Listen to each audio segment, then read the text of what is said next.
৩১ দফা বাস্তবায়ন করে স্বৈরাচারীদের জুলুমের প্রতিশোধ নেবে বিএনপি। নির্বাচন দিয়ে গণতান্ত্রিক পরিবেশ ফেরানোর দাবি। হাসিনার বিচারের আগে ভোট দেখতে চায় না এনসিপি। চলতি অর্থ বছরের শেষ দিকে বাংলাদেশে অর্থনৈতিক মন্দার আশঙ্কা বিশ্বব্যাংকের। পূর্বাভাসের চেয়ে কমতে পারে জিডিপির প্রবৃদ্ধি। নতুন অর্থ বছরে ঘুরে দাঁড়ানোর আশা। এবং থমথমে কাশ্মীর। সন্ত্রাসী হামলার রেশ দিল্লি ইসলামাবাদ সম্পর্কে। বাতিল হলো সিন্ধুর পানি বন্টন চুক্তি। সার্ক ভিসায় ভারতে থাকা পাকিস্তানিদের দেশ ছাড়ার নির্দেশ।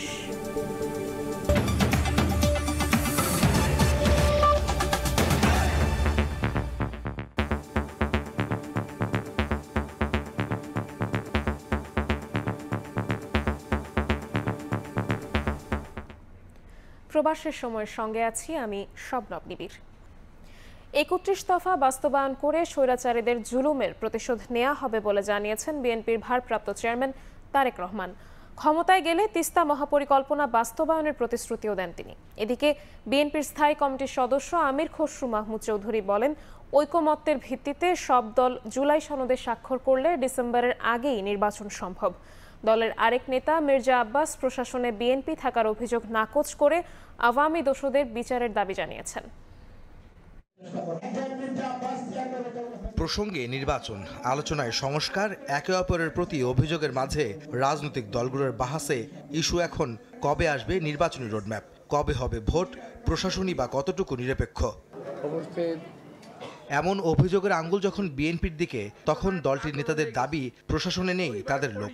যেখানে আওয়ামী লীগ দোসররা বসে আছে মন্তব্য করে বিএনপির স্থায়ী কমিটির সদস্য মির্জা আব্বাস বলেছেন, আওয়ামী লীগকে যারা পুনর্বাসন করবে তাদেরকে রুখে দেওয়া হবে। বুধবার সকালে জাতীয় প্রেস ক্লাবে এক আলোচনায় একথা বলেন তিনি।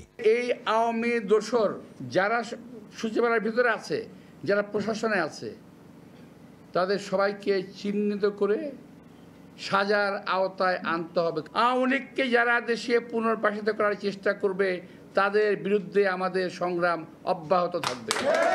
এদিন বিকেলে রাজধানীর গুলশানে দলের চেয়ারপারসনের কার্যালয়ে ন্যাশনালিস্ট ডেমোক্রেটিক মুভমেন্ট এনডিএম ও গণফোরামের সঙ্গে বৈঠক করে বিএনপির লিয়াজো কমিটি। পরে দলটির স্থায়ী কমিটির সদস্য আমির খসরু মাহমুদ চৌধুরী বলেন, জুলাই সনদে সব দল স্বাক্ষর করলে ডিসেম্বরের আগেই নির্বাচন সম্ভব। কিছু কিছু মহল ঘুরে বলে বেড়াচ্ছে, একটা প্রপাগান্ডা শুরু করেছে, ওনারা সংস্কার চায় না, ইনারা সংস্কার চায় না। এটা তো জল ঘোলা করা ছাড়া আর কোনো উপায়, আর কোনো উদ্দেশ্য আছে বলে আমি মনে করি। পিওরলি জল ঘোলা করছে, এখানে জল ঘোলা করার কোনো সুযোগ নাই। সবাই প্রস্তাব দিয়ে ফেলেছে। আপনাদের দায়িত্ব কোথায় ঐক্যমত হয়েছে সেটা জাতির সামনে তুলে ধরে, এবং আমরা সবাই মিলিতভাবে আমরা সই করব সনদে, তারপর নির্বাচনের দিকে যাব। ডিসেম্বর পর্যন্ত যাওয়ার দরকার নাই। এই ঐক্যমত্যটা 1 মাসের মধ্যে সম্ভব, এটা জাতির সামনে তুলে ধরে, তারপর তার কোনো কাজ নাই। এদিকে রংপুর বিভাগের 3টি জেলায় রাষ্ট্র কাঠামো মেরামতের 31 দফা নিয়ে বিএনপি আয়োজিত কর্মশালায় ভার্চুয়ালি যুক্ত হন দলটির ভারপ্রাপ্ত চেয়ারম্যান তারেক রহমান। বলেন, প্রস্তাবিত 31 দফা বাস্তবায়নের মধ্য দিয়ে সব নির্যাতন নিপীড়নের জবাব দেবে বিএনপি। বিগত 15-16 বছর ধরে সেই 111 থেকে শুরু করে আপনি এখানে উপস্থিত প্রত্যেকটা মানুষ, আপনারা অবর্ণনীয় অত্যাচার নির্যাতন সহ্য করেছেন। আমার উপরে যে অত্যাচার হয়েছে, নির্যাতন হয়েছে, যে জেল জুলুম খেটেছি, আমার মায়ের উপরে যে জেল জুলুম হয়েছে, আমার ভাইকে যেভাবে হত্যা করা হয়েছে, তার প্রতিশোধ আমি নিতে চাই 31 দফা বাস্তবায়নের সাথে। বিএনপি ক্ষমতায় গেলে তিস্তা মহাপরিকল্পনা বাস্তবায়ন সহ মানুষের জীবনযাত্রার মান উন্নয়নে কাজ করবে বলে জানান দলটির ভারপ্রাপ্ত চেয়ারম্যান। আপনার বিরুদ্ধে যে আহমেদ সালেহীন, সময় সংবাদ, ঢাকা। আওয়ামী লীগ ও শেখ হাসিনার বিচারের আগে এনসিপি কোনো নির্বাচন দেখতে চায় না বলে মন্তব্য করেছেন দলটির উত্তরাঞ্চলের মুখ্য সংগঠক সার্জিস আলম। আওয়ামী লীগ নিষিদ্ধের দাবিতে এনসিপি উত্তরা জোনের বিক্ষোভ সমাবেশে কথা বলেন তিনি। একই দাবিতে বুধবার সন্ধ্যায় জাতীয় প্রেস ক্লাবে মশাল মিছিল করেছে এনসিপি শাহবাগ জোন। এ সময় আওয়ামী লীগকে প্রতিরোধের ঘোষণা দেন এনসিপি নেতারা।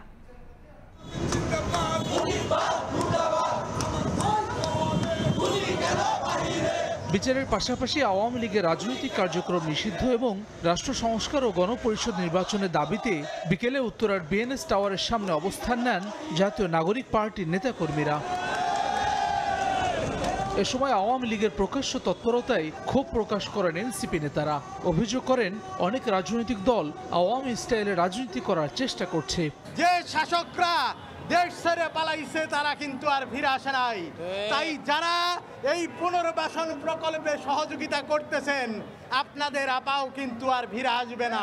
৭২-এর সংবিধানকে ছুঁড়ে ফেলে দিয়ে বাংলাদেশের জনগণের মধ্য থেকে নতুন করে গণপরিষদের মাধ্যমে নতুন সংবিধান বাংলাদেশের জনগণকে উপহার দিতে হবে। বিক্ষোভ কর্মসূচিতে এনসিপির উত্তরাঞ্চলের মুখ্য সংগঠক সার্জিস আলম বলেন, গণহত্যাকারী আওয়ামী লীগ এবং শেখ হাসিনার বিচারের আগে নির্বাচনের কোনো আলাপ চলবে না। সংস্কার ছাড়া যারা নির্বাচন করে তাদের চোখ ক্ষমতার দিকে বলেও মন্তব্য করেন সার্জিস। এটি হচ্ছে এই মুহূর্তে অন্তর্বর্তীকালীন সরকার এবং আইন শৃঙ্খলা রক্ষাকারী বাহিনীর সবচেয়ে বড় সীমাবদ্ধতা যে ওই খুনি হাসিনা থেকে খুনি শব্দটি মুছে ফেলার স্পর্ধা এখন এই বাংলাদেশে কেউ দেখাচ্ছে। হাসিনা কখনো একা খুনি হাসিনা হয়ে ওঠেনি। যারা এই হাসিনাকে খুনি হাসিনা হয়ে উঠতে সহযোগিতা করেছে তাদের বিচার ব্যতীত এই বাংলাদেশে নির্বাচনের আলাপ করা যেতে পারে না। এদিকে সন্ধ্যায় জাতীয় প্রেস ক্লাবের সামনে মশাল মিছিল করে এনসিপির শাহবাগ জোন। এ সময় নির্বাচনের আগে আওয়ামী লীগ প্রশ্নের সমাধান চান নেতারা। আওয়ামী লীগ দেশকে অস্থিতিশীল করার জন্য এখন নিজেরা নাম ধারণ করেছে কলকাতা লীগ, আগরতলা লীগ এবং ত্রিপুরা লীগ। আওয়ামী লীগের বিরুদ্ধে চিরুনি অভিযান পরিচালনা করেন। ঢাকা শহরে যেখানে যেখানে সারা দেশ থেকে নাকি আওয়ামী লীগের কর্মীরা এসে জড়ো হচ্ছে তাদেরকে গ্রেফতার করেন। আওয়ামী লীগ নিষিদ্ধের দাবিতে মশাল মিছিলটি 0 পয়েন্ট মোড় ঘুরে আবার প্রেস ক্লাবের সামনে এসে শেষ হয়। হাসান ওয়ালি, সময় সংবাদ, ঢাকা। মানবিক রাষ্ট্র গঠনে ভিন্ন ধর্মাবলম্বীদের সহযোগিতা চাইলেন জামায়াত ইসলামীর আমির ডক্টর শফিকুর রহমান। জানান, জামায়াত একটি মানবিক দেশ গঠনে কাজ করছে যেখানে কোনো বৈষম্য থাকবে না। বুধবার রাজধানীর কাকরাইলে ভিন্ন ধর্মাবলম্বীদের নিয়ে আয়োজিত প্রীতি সমাবেশে এসব কথা বলেন তিনি। এ সময় জামায়াত ইসলামীর ব্যানারে নির্বাচন করতে ভিন্ন ধর্মাবলম্বীদের আহ্বান জানান জামায়াত আমির। রাজধানীর কাকরাইলে institution of diploma engineers Bangladesh অডিটোরিয়ামে ভিন্ন ধর্মাবলম্বীদের নিয়ে প্রীতি সমাবেশের আয়োজন করে জামায়াত ইসলামী। এতে অংশ নেন হিন্দু, বৌদ্ধ, খ্রিস্টান সহ বিভিন্ন ধর্মের প্রতিনিধিরা। আমরা সম্প্রীতি, ভ্রাতৃত্ব ও ভালোবাসার নতুন বাংলাদেশ চাই। অনুষ্ঠানে জামায়াত ইসলামীর ভূয়সী প্রশংসা করে ধর্মীয় নেতারা বলেন, ক্ষমতার বাইরে থেকেও মানুষের জন্য কাজ করে যায় জামাত, যা অন্য কোনো রাজনৈতিক দলের মধ্যে পাওয়া যায় না। প্রচলিত যে রাজনৈতিক দলগুলো, সেই দলগুলোর মতো জামাত ইসলামী না। জামাত ইসলামের আমরা দেখতে চাচ্ছি যে জনগণের খেদমতকারী একটি দল। আমরা অনুগ্রহের পাত্র না হয়ে সাধারণ মানুষ যাতে আমরা অ্যাসেম্বলি থেকে প্রাণ করে আমাদের এই যে কথাগুলো বলতে পারি। আমরা এক ছাতার নিচে, এক সূর্যের নিচে, এক আকাশের নিচে আমরা একই প্রভুর সৃষ্টি। আমরা সকলে যেন শান্তিপ্রিয়ভাবে অবস্থান করি, এই প্রার্থনা আপনার কাছে। ভিন্ন ধর্মাবলম্বীদের ন্যায্য দাবি পূরণে অতীতে রাজনৈতিক দলগুলো অঙ্গীকার করলেও কখনো তা বাস্তবায়ন হয়নি জানিয়ে জামায়াত আমির বলেন, তারা এমন রাজনীতি করতে চান না। আমরা সরকারে নই, কিন্তু আমরা তো একটা দায়িত্বশীল সংগঠন। সরকারে না গিয়ে আমাদের পক্ষে যতটুকু সম্ভব তার সর্বোচ্চটা আমরা করতে প্রতিশ্রুতিবদ্ধ। জামাত মানবিক দেশ গঠনে কাজ করছে উল্লেখ করে ভিন্ন ধর্মাবলম্বীদের সহযোগিতা চান জামায়াত আমির। চাইলে জামাত ইসলামের ব্যানারে নির্বাচন করতেও আহ্বান জানান তিনি। যদি পছন্দ করেন তাহলে জামাত ইসলামের ব্যানারেই আপনারা নির্বাচনের জন্য তৈরি হন। জামাত ইসলামের ক্যান্ডিডেট হিসাবে আমরা আপনাকে আপনার সাথে হয়ে জনগণের কাছে নিয়ে যাব। দেশে মসজিদ মাদ্রাসা যদি পাহারা দিতে না হয় তাহলে মন্দির পাহারা দিতে হবে কেন, এমন প্রশ্ন রেখে জামায়াত আমির বলেন, জামাত এমন রাষ্ট্র গঠন করতে চায় যেখানে কাউকে মন্দির পাহারা দিয়ে রাখতে হবে না। জন্মগ্রহণ করার কারণে, আমি একজন মুসলমান হওয়ার কারণে যদি আমার মসজিদ পাহারা দেওয়া না লাগে, তাহলে কেন মঠ, চার্চ এবং মন্দির পাহারা দেওয়া লাগবে? আলতাফ হোসাইন, সময় সংবাদ, ঢাকা। ঢাকা সিটি ও আইডিয়াল কলেজের শিক্ষার্থীদের মাঝে কোনো সংঘর্ষ হলে যেই দোষী হোক তার বিরুদ্ধে প্রশাসনিক ব্যবস্থা নেবে কলেজ কর্তৃপক্ষ। প্রয়োজনে অপরাধীর বিরুদ্ধে মামলা সহ আইনগত ব্যবস্থা নেবে আইন শৃঙ্খলা রক্ষাকারী বাহিনী। শিক্ষার্থীদের মাঝে স্থায়ীভাবে সংঘাত এড়াতে ধানমন্ডি মডেল থানায় ৩ কলেজ কর্তৃপক্ষ ও রমনা বিভাগের উপ পুলিশ কমিশনারের মধ্যে বৈঠকে সিদ্ধান্ত হয়। থানায় হওয়া বৈঠকে শিক্ষার্থীদের সংঘাত থেকে দূরে রাখতে কাউন্সেলিংয়ের পাশাপাশি শিক্ষা প্রতিষ্ঠানে শৃঙ্খলা আরও কঠোরভাবে মেনে চলার বিষয়ে সিদ্ধান্ত নেন শিক্ষকরা। এছাড়া সংঘর্ষে জড়িতদের বিরুদ্ধে প্রশাসনিক ব্যবস্থা নিতেও একমত হন ৩ কলেজের অধ্যক্ষ। শিক্ষার্থীরা আইনশৃঙ্খলা পরিস্থিতির অবনতি ঘটায়, সহায় সম্পত্তির উপর হামলা করে, স্থাপনার উপর হামলা করে বিভিন্ন ধরনের সন্ত্রাসী কর্মতৎপরতা চালায়। এদের ব্যাপারে আমরা ৩ শিক্ষা প্রতিষ্ঠান একটি যৌথ সমঝোতা তৈরি করে তাদের কাছে হস্তান্তর করব। এখানে আমরা এক কলেজ আরেক কলেজকে কিভাবে সহযোগিতা করব, এই সন্ত্রাসী ঘটনা থেকে কলেজগুলোকে কিভাবে রক্ষা করব, আমরা স্ব কলেজের পরিবেশ, শিক্ষার মান এগুলো রক্ষা করার জন্য কি করব, সে যৌথ বিবৃতিতে এগুলো অন্তর্ভুক্ত থাকবে। সংঘর্ষ এড়ানোর জন্য আমরা যে সিদ্ধান্তগুলো নিয়েছি সেগুলো আমরা বাস্তবায়নের পদক্ষেপ নেব। রাস্তায় পুলিশ, আমাদেরকে পুলিশ ফোর্স এবং সেনাবাহিনী সদস্যরা আমাদেরকে সহযোগিতা করবেন, এ ব্যাপারে তারা কথা দিয়েছেন। আইন শৃঙ্খলা রক্ষায় গুরুত্বপূর্ণ তথ্য বিনিময়ে শিক্ষকদের সঙ্গে পুলিশের হোয়াটসঅ্যাপ গ্রুপ খোলার পাশাপাশি জড়িতদের বিরুদ্ধে প্রয়োজনে পুলিশ বাদী হয়ে মামলা করার ব্যবস্থা নিতে পারবে বলেও সিদ্ধান্ত হয় বৈঠকে। কোনো একটা বিষয় নিয়ে তাদের মধ্যে মারামারি হলো, গণ্ডগোল হলো, চাকু মারলো, ছুরি মারলো বা অন্য কোনো কিছুভাবে আঘাত করলো, যেটা আইনের দৃষ্টিতে অপরাধ, সেটার জন্য সে নিজে লায়াবল থাকবে। এটার জন্য কলেজ আসবে না বা কলেজ কর্তৃপক্ষের কোনো বিষয় আসবে না, এটা তারা এই বিষয়ে তারা সহযোগিতা করবে এবং এটা আমরা আইনগতভাবে এটা আমরা প্রসিকিউট করব। শিক্ষা প্রতিষ্ঠানের শৃঙ্খলা রক্ষায় যৌথভাবে কাজ করতে ৩ কলেজের পাশাপাশি মুন্সি আব্দুর রৌফ কলেজ ও বীরশ্রেষ্ঠ নূর মোহাম্মদ কলেজকেও যুক্ত করার সিদ্ধান্ত হয় বৈঠকে। সাদিকুর রহমান, সময় সংবাদ, ঢাকা। কাতারের দোহায় প্রফেসর মোহাম্মদ ইউনূসের সঙ্গে কথোপকথন, একটি রূপান্তরিত বিশ্বে যুব নেতৃত্বকে শক্তিশালীকরণ শীর্ষক একটি ফায়ারসাইড চ্যাটে অংশ নিলেন প্রধান উপদেষ্টা অধ্যাপক মোহাম্মদ ইউনূস। বিষয়টি নিশ্চিত করেন প্রধান উপদেষ্টার উপ প্রেস সচিব আবুল কালাম আজাদ মজুমদার। তিনি জানান, বুধবার দোহার মাশেরেবে ডাউনটাউনের বারাহাট মাশেরেবের সামিট ভিলেজে অনুষ্ঠিত হয় ফায়ারসাইড চ্যাটটি। এটি পরিচালনা করেন middle east council on global affairs এবং জর্জ টাউন ইউনিভার্সিটির প্রাক্তন শিক্ষার্থী হানা এল শেহাবি। ফায়ারসাইড চ্যাটে সামাজিক, অর্থনৈতিক সহ নানা বিষয়ে কথা বলেন অধ্যাপক ইউনূস। এরই সঙ্গে অংশগ্রহণকারীদের প্রশ্নের উত্তর দেন অন্তর্বর্তী সরকারের প্রধান উপদেষ্টা।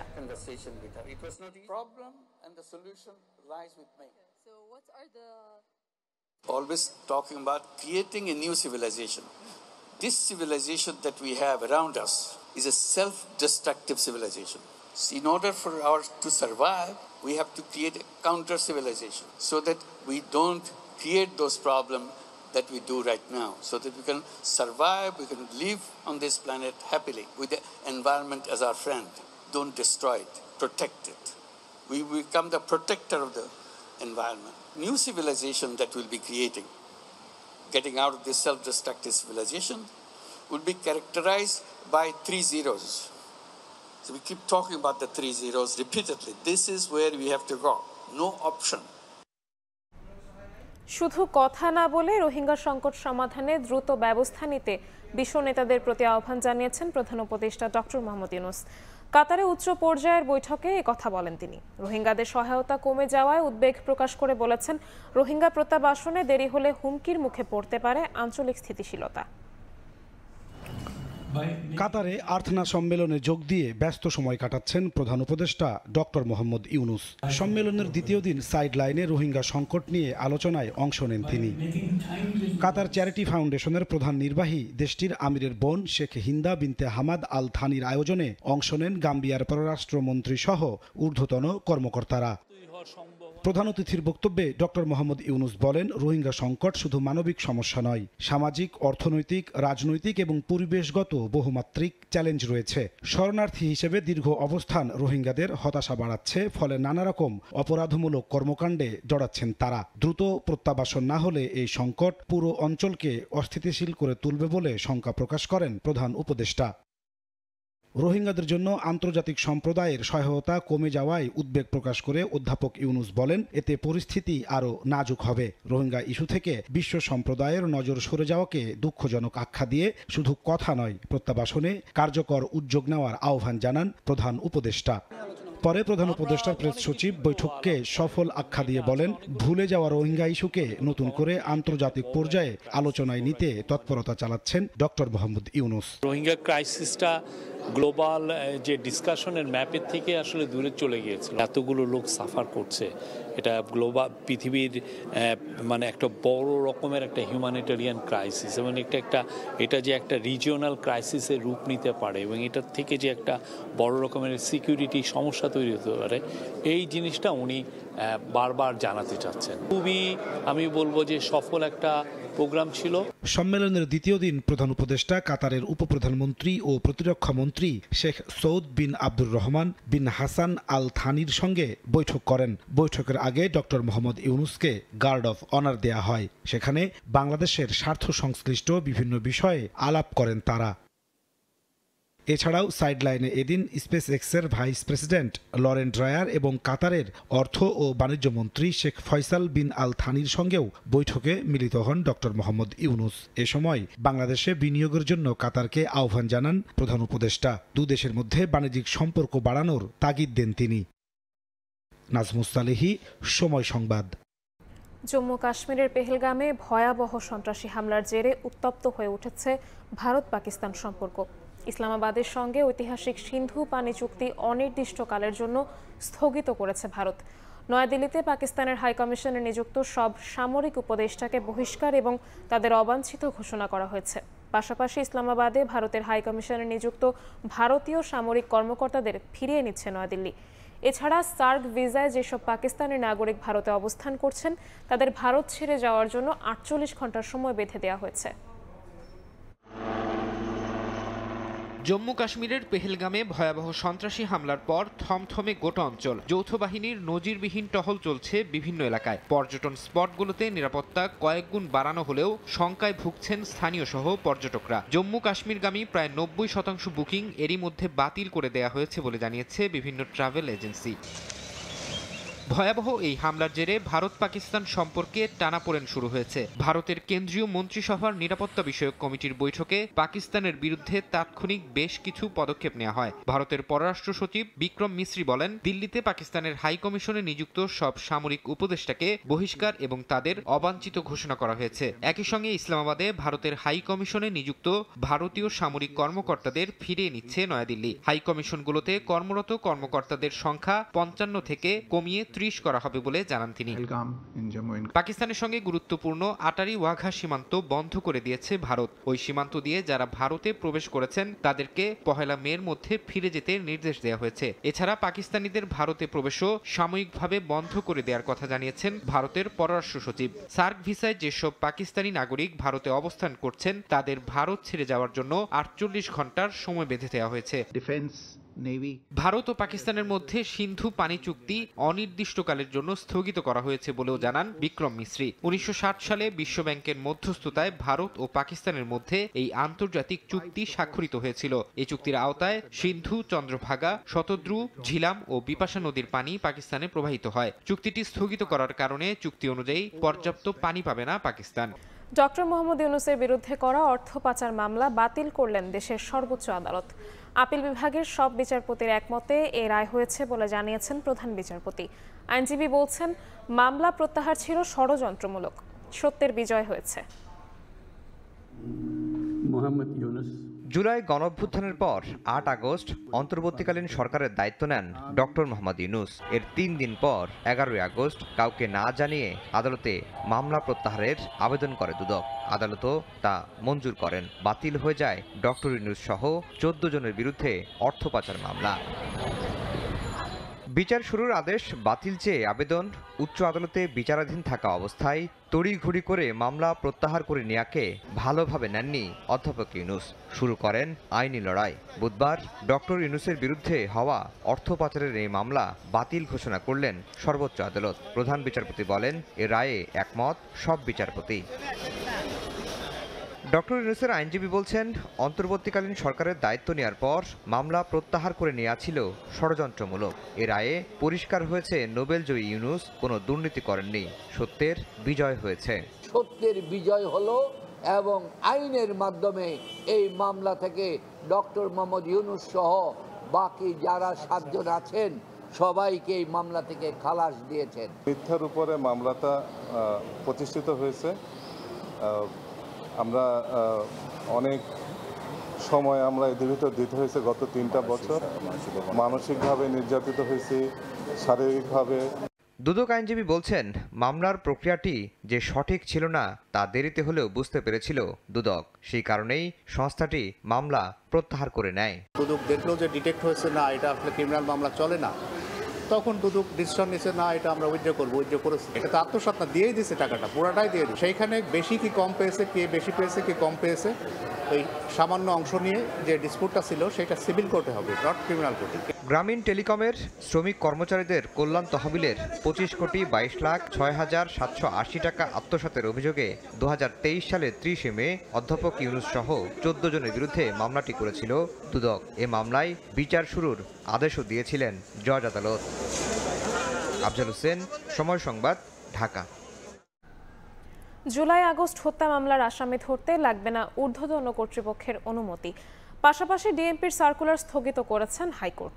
বুধবার বিচারপতি ফাতেমা নজিব ও বিচারপতি শিকদার মাহমুদ রাজির হাইকোর্ট বেঞ্চ এ আদেশ দেন।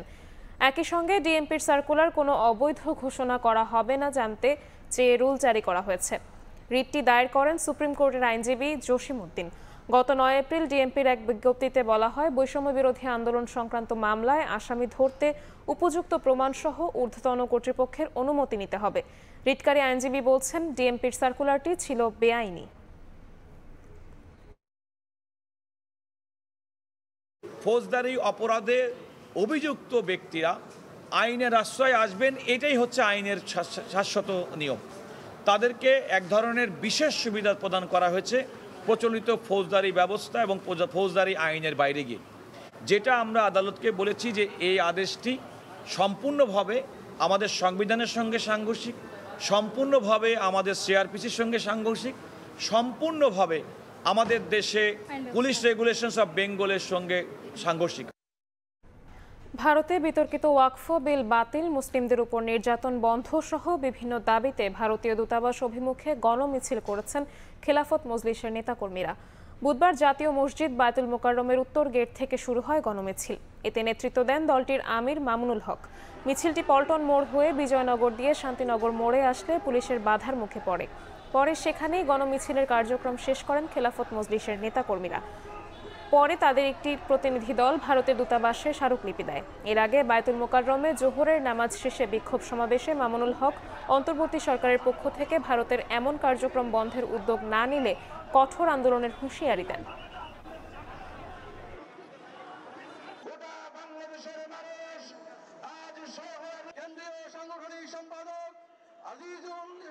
ভারতের বিরুদ্ধে কূটনৈতিক, অর্থনৈতিক সব ধরনের পদক্ষেপ গ্রহণ করার জন্য আপনারা প্রস্তুতি গ্রহণ করুন।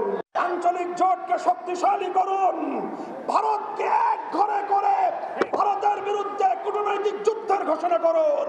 বাংলাদেশ সরকারকে বলবো যে দেখেন, ভারত তোষণের কোন নিয়ত যদি থেকে থাকে, এই অপনিয়ত বাদ দেন।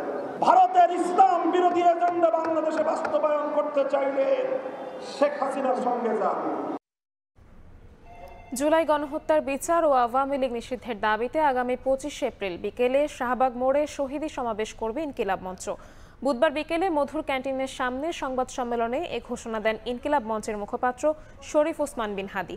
তিনি অভিযোগ করেন, আওয়ামী লীগ নিষিদ্ধের ব্যাপারে অন্তর্বর্তী সরকার গড়িমসি করছে। জুলাই, পিলখানা ও শাপলা চত্বরে গণহত্যার বিচার নিয়েও সরকার কোনো কার্যকর পদক্ষেপ নিচ্ছেন না। এজন্য আইন উপদেষ্টা আসিফ নজরুলের কড়া সমালোচনা করেন শরীফ ওসমান। এছাড়াও শহীদী সমাবেশ থেকে যমুনা ঘেরাও সহ কঠোর কর্মসূচি আসতে পারে বলেও হুঁশিয়ারি দেন তিনি। প্রত্যেকটা মানুষ আমাদেরকে বলেছে এই সরকার মার খাবে, কিন্তু এই সরকারকে বিচার কোন প্রক্রিয়ায় যাবে, লীগ নিষিদ্ধ কোন প্রক্রিয়ায় যাবে, অতি দ্রুত ঘোষণা করতে হবে। শুক্রবার সমাবেশে যেন আপনাদের পক্ষে একটা ঘোষণা দিতে পারি বিচার নিয়ে, সেই ব্যবস্থা করেন। যদি সেই ব্যবস্থা না করেন, শহীদ পরিবার যদি আপনাদের বাসায় গিয়ে উঠতে চায়, গুলি করতে পারবেন, তাদেরকে ছেড়ে আমরা ইনশাল্লাহ যাব না। সারা বাংলাদেশ থেকে প্রত্যেকটা বিভাগ থেকে শহীদ সমাবেশের জোয়ার আসবে। সেই পর্যন্ত আপনারা সবাই আমাদের সাথে থাকবেন। ইনসাফ নিশ্চিত করতে হবে। জুলাই বাঁচলে বাংলাদেশ বাঁচবে। প্রধান উপদেষ্টার কাছে প্রতিবেদন জমা দেওয়ার পর শ্রম ও কর্মসংস্থান উপদেষ্টা এম শাখাওয়াত হোসেনের কাছে প্রতিবেদন হস্তান্তর করেছে শ্রম সংস্কার কমিশন। বুধবার বিকেলে সচিবালয়ে শ্রম ও কর্মসংস্থান উপদেষ্টার কাছে এই প্রতিবেদন হস্তান্তর করেন কমিশনের সদস্যরা। এ সময় শ্রম সংস্কার কমিশনের প্রধান সৈয়দ সুলতান উদ্দিন আহমেদ বলেন, শ্রমিকদের আইনগত সুরক্ষা, মাতৃত্বকালীন সুরক্ষা ও তাদের রেশন নিশ্চিত করার পাশাপাশি সামাজিক নিরাপত্তা এবং কর্মসংস্থান অধিদপ্তর গঠনের সুপারিশ রয়েছে প্রতিবেদনে। এ সময় প্রতিবেদন পর্যালোচনার জন্য একটি কমিটি গঠন করা ও সুপারিশ বাস্তবায়নে কার্যকর পদক্ষেপ নেওয়ার আশ্বাস দিয়েছেন শ্রম উপদেষ্টা।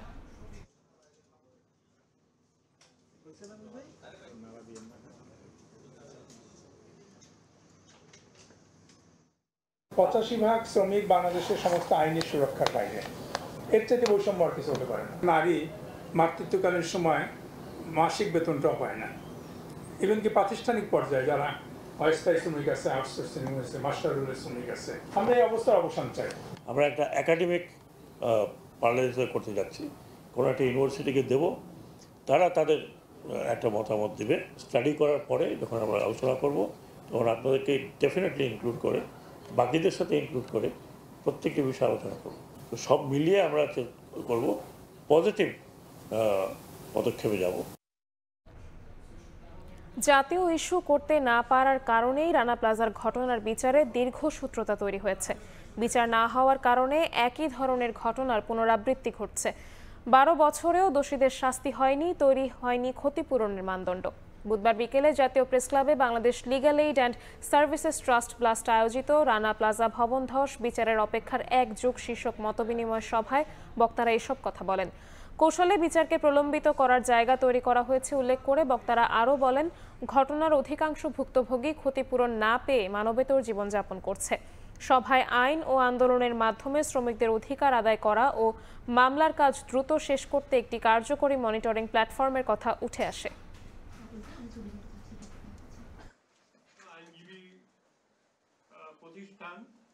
উদ্দেশ্যই থাকবে এই মামলাগুলো আমরা প্রথম ব্যর্থতা হচ্ছে রানা প্লাজার মতো একটা ইস্যুকে জাতীয় ইস্যুতে পরিণত করা যায়নি। এটা এখনো আমাদের ইস্যু, এটা এখনো দিবসের ইস্যু, এটা এখনো ক্ষতিপূরণ এবং ওই মামলার বিচারের ইস্যু।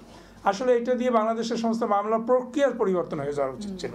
এত বড় অবকাঠামোগত হত্যাকাণ্ডের পরেও আমরা দেখেছি যে এই মালিক সহ আরো যারা দোষী ছিলেন তারা অনেকেই জামিন পেয়েছে সোহেল রানা ছাড়া, এবং সেই প্রক্রিয়াটা ত্বরান্বিত হয়নি। রানা প্লাজা একটা বিদ্যুৎ চমকের মধ্যে দিয়ে যেমন অনেক কিছু দেখিয়ে দেয়, আমাদের দেখিয়ে দিয়েছে আমাদের অসহায়ত্ব, দেখিয়ে দিয়েছে আমাদের মুভমেন্টের প্রয়োজনীয়তা।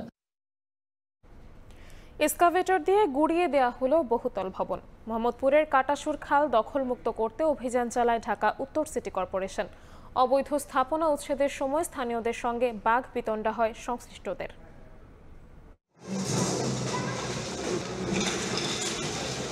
শুধু ছোট ছোট স্থাপনাই নয়, এক্সকাভেটর দিয়ে ভেঙে দেওয়া হচ্ছে নিয়ম অমান্য করে গড়ে ওঠা বহুতল ভবন।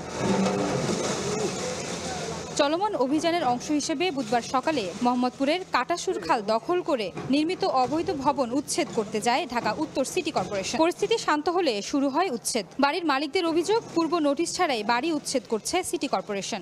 এখনই না ভাঙলে পৃথিবী ধ্বংস হয়ে যাবে, তা তো না। 7 দিন সময় দেওয়া যাইতে পারে। সিটি কর্পোরেশনের আংশিক অল্প একটু জায়গা, যেটা মানে মাত্র 28 শতক হবে না, 2টা বিল্ডিং এ 5 কাঠা জায়গার মতো নিয়ে গেছে। আমরা এরপরে সাথে সাথে আমরা প্রশাসক বরাবর গেছি, সম্পদ বিভাগের কাছে গেছি, তারা সে কোনোভাবে কোনো কিছু শুনতে রাজি না, কারণ তারা একটা বায়াস্ট হয়ে কাজ করতেছে। তবে নির্বাহী ম্যাজিস্ট্রেট জানান, সকল নিয়ম কানুন মেনেই করা হচ্ছে অভিযান। খাল পুনরুদ্ধারে মেনে নেওয়া হবে না কোনো অজুহাত, নেওয়া হবে আইনগত পদক্ষেপ। এদিকে দখলদারদের বিরুদ্ধে কঠোর হুঁশিয়ারি দিয়েছেন ডিএনসিসির প্রশাসক। কতটুকু সরকারি, কতটুকু খালের জায়গা, কতটুকু খালের বাহিরের সাধারণ জনগণের জায়গা, সেটা চিহ্নিত করে সকলের কনসেনসাস আমরা পৌঁছার পরে আমরা কিন্তু এই উচ্ছেদ অভিযান আজকে পরিচালনা করছি। আমরা মনে করি ঢাকা উদ্যানের প্রায় 80% বিল্ডিংয়ের কোনো রাজুকের অনুমোদন নাই। তো সুতরাং আমরা রাজুককে বলেছি, হয় এই বিল্ডিংগুলো ভেঙে দেওয়ার জন্য অথবা পানিশমেন্ট দিয়ে উচ্চ কর আরোপ করে এগুলোকে এক ধরনের প্রসেসের মধ্যে নিয়ে আসা লাগবে। এদিকে অবৈধ স্থাপনার বিরুদ্ধে কর্তৃপক্ষের এমন তৎপরতাকে সাধুবাদ জানান স্থানীয়রা। সিটি কর্পোরেশনের একের পর এক অভিযান, তবুও থামানো যাচ্ছে না খাল দখল করে এসব অবৈধ স্থাপনা নির্মাণ। স্থানীয়দের দাবি, শুধু উচ্ছেদ অভিযান পরিচালনা করে ক্ষান্ত হলেই চলবে না, বরং খাল দখলমুক্ত করতে আরও কঠোর হওয়ার আহ্বান জানান সংশ্লিষ্টদের। আয়েশা সিদ্দিক, সামিয়া, সময় সংবাদ, ঢাকা। বাংলাদেশের অর্থনীতির মন্দার পূর্বাভাস দিল বিশ্বব্যাংক। সংস্থাটি বলছে, চলতি অর্থবছর শেষে জিডিপির প্রবৃদ্ধি হতে পারে 3.3%, আগের করা পূর্বাভাস থেকে যা প্রায় 1% কম। চলতি অর্থবছর শেষে বাংলাদেশের জিডিপির প্রবৃদ্ধি মাত্র 3.3% নেমে আসবে এমন পূর্বাভাস দিয়েছে বিশ্বব্যাংক, যা 4% হবে বলে আগে জানিয়েছিল সংস্থাটি। তবে 2025-26 অর্থ বছরে অর্থনীতি ঘুরে দাঁড়িয়ে প্রবৃদ্ধি হতে পারে 4.9%। বুধবার প্রকাশিত সাউথ এশিয়া ডেভেলপমেন্ট আপডেট প্রতিবেদনে বিশ্বব্যাংক জানায়, সামাজিক ও রাজনৈতিক সহিংসতায় ব্যবসায়িক কার্যক্রমে ব্যাহত হওয়া, উচ্চ মূল্যস্ফীতি, ব্যাংক খাতের অবনতি, রাজনৈতিক অনিশ্চয়তা বাংলাদেশের বিনিয়োগ প্রবাহে নেতিবাচক প্রভাব ফেলবে। তবে প্রয়োজনীয় সংস্কারের মাধ্যমে মধ্যমেয়াদে জিডিপি ধীরে ধীরে বাড়বে বলে আশা করছে সংস্থাটি। ব্যাংক খাতের পরিস্থিতি তুলে ধরে বলা হয়, সাম্প্রতিক বছরগুলোতে খেলাপি ঋণের পরিমাণ উল্লেখযোগ্যভাবে বেড়েছে। গত বছরের সেপ্টেম্বর পর্যন্ত এই হার ছিল মোট ঋণের 17%। মূল্যস্ফীতি প্রসঙ্গে বলা হয়, টাকার অবমূল্যায়ন কমে আসায় এই হার কমে আসতে পারে। বৈশ্বিক অর্থনীতিতে অনিশ্চয়তা বেড়ে যাওয়ায় দক্ষিণ এশিয়ার অর্থনৈতিক প্রবৃদ্ধি কমার পূর্বাভাস দিয়েছে বিশ্বব্যাংক। 2025 সালে কমে দাঁড়াতে পারে 5.8%। এমন প্রেক্ষাপটে রাজস্ব সংগ্রহ বাড়ানোই ভবিষ্যতের ঝুঁকি মোকাবেলায় অর্থনীতিকে আরও সহনশীল করতে সহায়ক হতে পারে বলে মত সংস্থাটির। ইয়ানুর শিফাত, সময় সংবাদ। সিরিজ ভূমিকম্পে কেঁপে উঠল তুরস্ক। স্থানীয় সময় বুধবার দুপুরের দিকে 6.2 মাত্রার ভূমিকম্পে কেঁপে ওঠে দেশটির অন্যতম বড় শহর ইস্তাম্বুল। এ সময় আতঙ্কে ভবন থেকে লাফিয়ে আহত হয়েছেন অন্তত 151 জন, তবে বড় কোনো ক্ষয়ক্ষতির খবর পাওয়া যায়নি। স্থানীয় সময় বুধবার দুপুরে হঠাৎ কেঁপে ওঠে তুরস্কের বৃহত্তম শহর ইস্তাম্বুল। রিক্টার স্কেলে এর মাত্রা ছিল 6.2। কেন্দ্র ছিল সিলিভরি জেলায়, সমুদ্রপৃষ্ঠ থেকে মাত্র 7 কিলোমিটার গভীরে। ভূমিকম্পের স্থায়িত্ব ছিল 13 সেকেন্ড। ভূমিকম্পে আতঙ্কে লোকজন দৌড়ে বেরিয়ে আসেন বাড়িঘর থেকে। বহু মানুষ লাফিয়ে নিচে পড়েন। এতে আহত হন 150 জনের বেশি। কারো আঘাত গুরুতর নয় বলে জানিয়েছে গভর্নরের দপ্তর। ভূমিকম্পের পর আরও 2টি আফটারশক অনুভূত হয়, প্রতিটির মাত্রা ছিল 4.9। আতঙ্কিত নগরবাসী ক্যাম্প চেয়ার, পোষা প্রাণী আর ব্যাগ নিয়ে জড়ো হন উন্মুক্ত জায়গায়। এখন পর্যন্ত কোনো ভবন ধসেনি, তবে ফাতিপুর জেলায় পুরনো এক পরিত্যক্ত ভবনের অংশ ভেঙে পড়েছে। গ্যাস, পানি, বিদ্যুৎ সরবরাহ ও সুয়ারেজ লাইনে কোনো ক্ষয়ক্ষতির খবর পাওয়া যায়নি। তুরস্কের প্রেসিডেন্ট এরদোয়ান জানান, ঘটনার পরপরই তিনি মন্ত্রিসভার সংশ্লিষ্ট সদস্যদের সঙ্গে কথা বলেছেন। এখন পর্যন্ত কোনো গুরুতর সমস্যা নেই, তবে বিশেষজ্ঞরা বলছেন এটি বড় ভূমিকম্প নয়, বরং ভবিষ্যতের জন্য সতর্ক সংকেত। এরই মধ্যে 2 দিনের জন্য স্কুল বন্ধ ঘোষণা করা হয়েছে। স্কুলগুলোর খোলা মাঠ ব্যবহার করতে পারবে সাধারণ মানুষ। মোবাইল নেটওয়ার্কে চাপ কমাতে জরুরি প্রয়োজন ছাড়া ব্যবহার না করার আহ্বান জানিয়েছে কর্তৃপক্ষ। নাদিম মারজান, সময় সংবাদ। সৌদি আরবে হজ মৌসুমকে সামনে রেখে প্রবাসী ও ভিসাধারী দর্শনার্থীদের জন্য কঠোর সতর্কতা জারি করেছে দেশটির স্বরাষ্ট্র মন্ত্রণালয়। ভিসার মেয়াদ শেষ হলেও যারা সৌদি আরবে অবস্থান করছেন তাদের জন্য অপেক্ষা করছে জেল, জরিমানা ও দেশে ফেরত পাঠানোর মতো শাস্তি। সৌদি আরব থেকে বিস্তারিত আরিফুর রহমানের প্রতিবেদনে। সৌদি আরবের স্বরাষ্ট্র মন্ত্রণালয়ের ঘোষণা অনুযায়ী ভিসার মেয়াদ শেষ হলে যদি কোনো প্রবাসী সৌদিতে থেকে যান তবে তাকে 50,000 সৌদি রিয়াল পর্যন্ত জরিমানা, 6 মাস পর্যন্ত কারাদণ্ড এবং নিজ দেশে ফেরত পাঠানো হবে। এছাড়া দেশটির স্বরাষ্ট্র মন্ত্রণালয় সুস্পষ্ট করে জানিয়েছে, যারা ভিজিট ভিসায় সৌদি আরবে গিয়ে অবস্থান করছেন তারা হজ পালন করতে পারবেন না। শুধুমাত্র নির্ধারিত হজ ভিসাধারীরাই হজের আনুষ্ঠানিকতায় অংশ নিতে পারবেন। প্রতি বছর লাখ লাখ মুসল্লি হজ পালনের জন্য সৌদি আরবে যান। এই বিশাল আয়োজনে শৃঙ্খলা ও নিরাপত্তা বজায় রাখতে সরকার কঠোর পদক্ষেপ নিচ্ছে বলে জানিয়েছে সৌদি সরকার।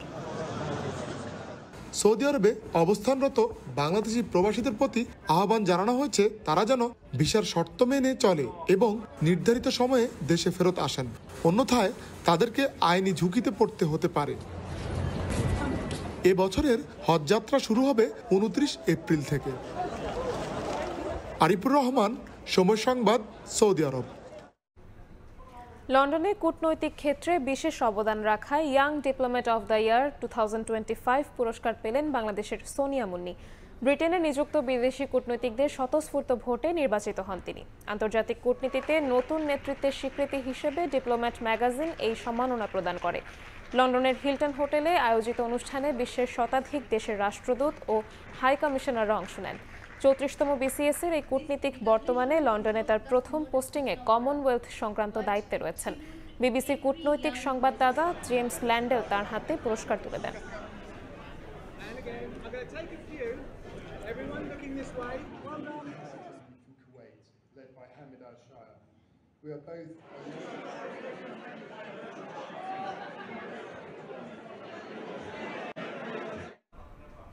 কুয়েতে ট্রাফিক আইনে নতুন সংশোধনী আনা হয়েছে।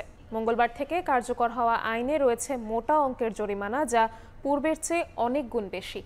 ট্রাফিক আইন অমান্যকারীদের হতে পারে জেলও। মঈন সুমনের রিপোর্টে বিস্তারিত।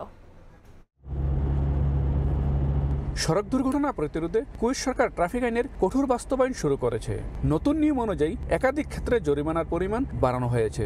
নতুন সংশোধিত ট্রাফিক আইনে মোবাইল ফোনে কথা বলা অবস্থায় গাড়ি চালালে 75 দিনার জরিমানা, সিট বেল্ট না পরলে 30 দিনার, বেপরোয়া গাড়ি চালালে 150 দিনার সহ থাকছে সর্বোচ্চ 1000 দিনার পর্যন্ত জরিমানা। এছাড়া অপরাধের ধরন অনুযায়ী থাকছে 3 বছর পর্যন্ত কারাদণ্ডের বিধান। সাম্প্রতিক আইনটি পরিবর্তন সম্পর্কে জনসাধারণের সচেতনতা বৃদ্ধির লক্ষ্যে দেশটির আরবি ছাড়াও আরও 6টি ভাষায় গুরুত্বপূর্ণ ট্রাফিক নিয়ন্ত্রণ আপডেটের ব্যবস্থা করে।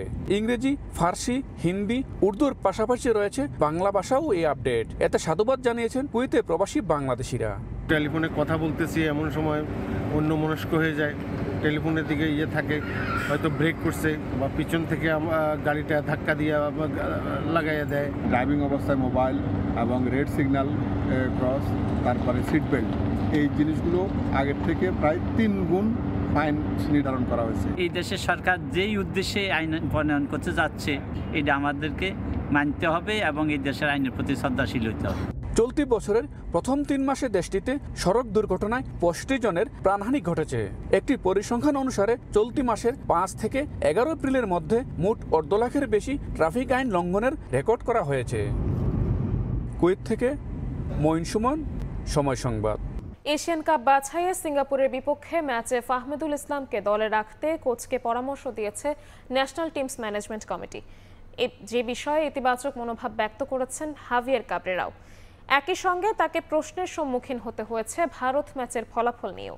এদিকে সিঙ্গাপুরের মুখোমুখি হওয়ার আগে 5 জুন সুদানের বিপক্ষে ঢাকায় একটি প্রীতি ম্যাচ খেলবে বাংলাদেশ। ফাহমিদুল ইস্যুতে নজিরবিহীন জল খোলা হয়েছে। কাবরেরার গোয়ার্তুমিতে ভারতের বিপক্ষে তার অভাব টের পেয়েছে বাংলাদেশ। ন্যাশনাল টিমস ম্যানেজমেন্ট কমিটির বৈঠকে এ নিয়ে প্রশ্নের মুখে পড়েন স্প্যানিশ কোচ। শুধু ফাহমিদুল নন, টোটাল টিম সিলেকশন নিয়েও জেরা করা হয়েছে কাবরেরাকে। জানতে চাওয়া হয়েছে লিগের পারফরমারদের রেখে কেন ভারত ম্যাচে মাঠে নামানো হয়েছিল অন্যদের।